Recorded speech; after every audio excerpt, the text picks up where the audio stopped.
बिस्मिल्लाहिर्रहमानिर्रहीम।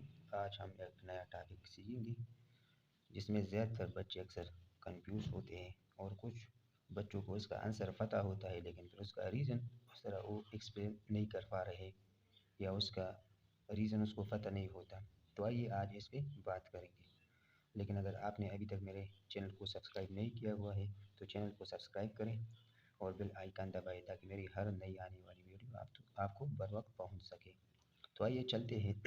एक क्वेश्चन है अक्सर जो कि अगर बच्चों से कोई पूछता है या पेपर में आता है कि which one is more elastic, steel और रबर। तो इसमें अक्सर ये बच्चे फिर आंसर नहीं दे पा रहे। तो कोई कहता है कि रबर इलास्टिक है, कोई कहता है कि स्टील इलास्टिक है। तो आइए आज इस पे बात करेंगे कि आया स्टील मोर इलास्टिक है और रबर मोर इलास्टिक है। तो सबसे पहले इलास्टिक वर्ड्स का मतलब ही क्या है? What is mean by elastic? So elasticity. What is elasticity? So elasticity एक प्रॉपर्टी है। कौन सी प्रॉपर्टी?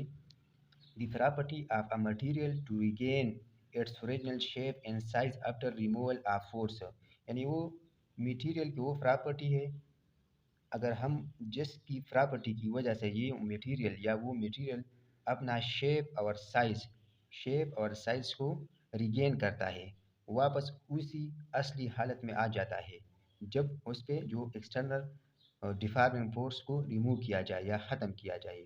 मतलब अगर हम लेट सपोज एक बॉडी को हम खींचते हैं, उसमें डिफॉर्मेशन जो है ना लाना चाहते हैं, तो अगर हम उस डिफॉर्मिंग फोर्स जो कि हम अप्लाई करेगा उसको हम ख़त्म करें तो बॉडी अपनी ओरिजिनल हालत में आ जाती है। तो इस प्रॉपर्टी को हम इलास्टिसिटी कहते हैं। और अगर वो ओरिजिनल हालत में नहीं आ जाता, टूट जाता है, तो फिर उसको हम प्लास्टिसिटी कहते हैं।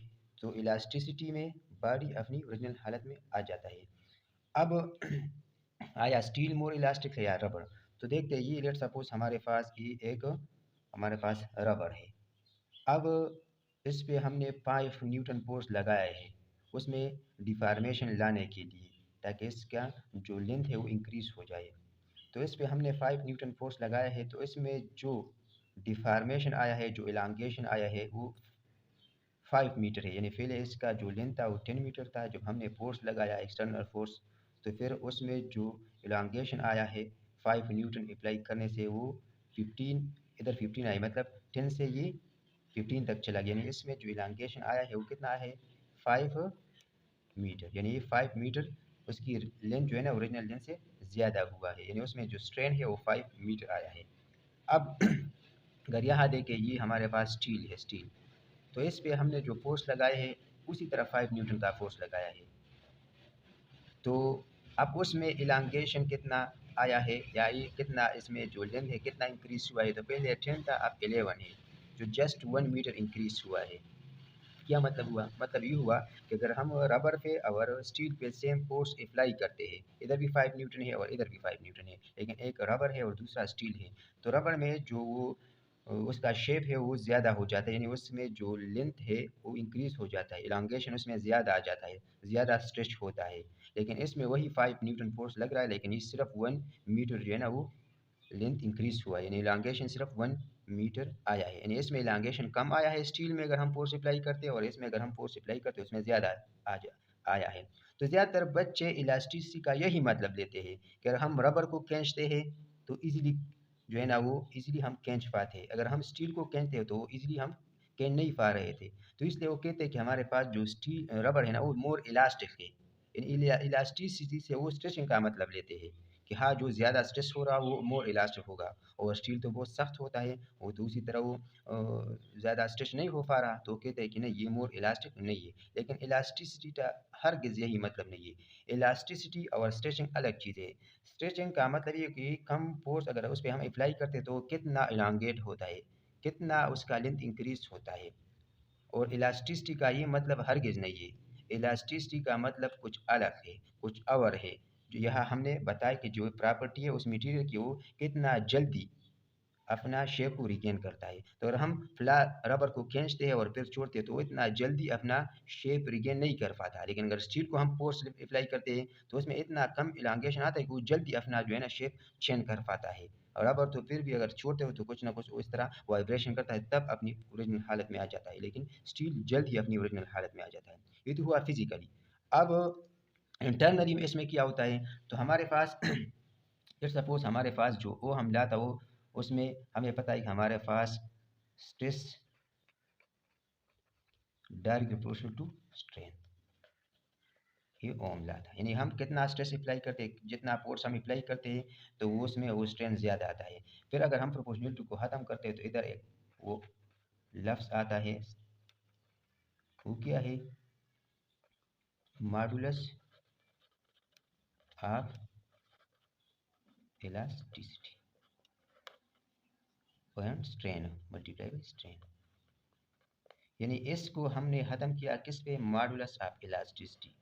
अब modulus of elasticity he material की इलास्टिसिटी है, इसको हम इलास्टिसिटी कहते हैं। यानी जिस मटेरियल का मॉडुलस ऑफ इलास्टिसिटी ज़्यादा होगा वो मोर इलास्टिक होगा। किस तरह, हमारे पास elasticity modulus of elasticity or elasticity is equal to stress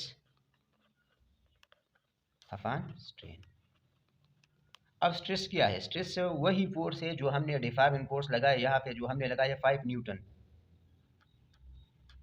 और स्ट्रेन कौन सा है, उसमें कितना डिफॉर्मेशन आया है, तो इसमें कितना डिफॉर्मेशन आया, इसमें आया है 5, देखना 5 मीटर, ये 5 मीटर लंबा हुआ है ओरिजिनल से।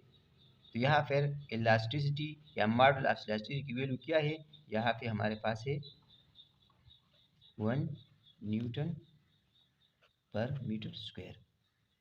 इलास्टिसिटी की वैल्यू यही है, यानी यहाँ पे इलास्टिसिटी की वैल्यू 1 आई है।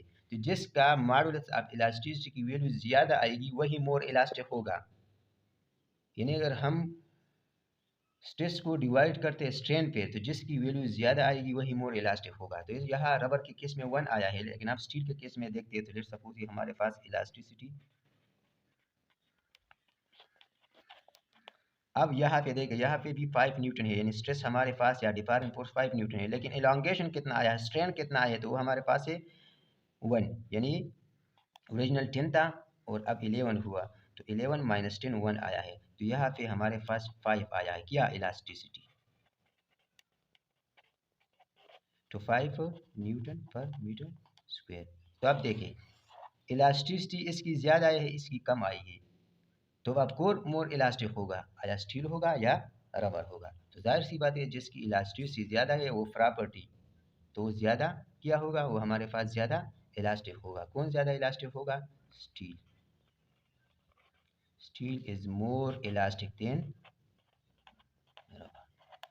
अब इसका क्या मतलब हुआ, यानी जो मटेरियल, अब अगर आप रबर में देखें और स्टील में देखें, अगर हम रबर में थोड़ा सा फोर्स अप्लाई करते हो तो इतना स्ट्रेच हो जाता है बहुत ज़्यादा, अगर हम फोर्स थोड़ा सा और भी ज़्यादा करते हैं तो वो फिर टूट जाता है, यानी वो दोबारा ओरिजिनल हालत में नहीं आ जाता है। लेकिन अगर हम स्टील पे फोर्स अप्लाई करते हैं तो हम स्टील को अगर टूटने के लिए बहुत ज़्यादा फोर्स चाहिए, बहुत ज़्यादा स्ट्रेस चाहिए, तब वो टूट जाता है। वो इतना अगर आप फोर्स बढ़ाते जाएंगे और फिर रिमूव करते तो अपने ओरिजिनल हालत में जल्दी आ जाता है।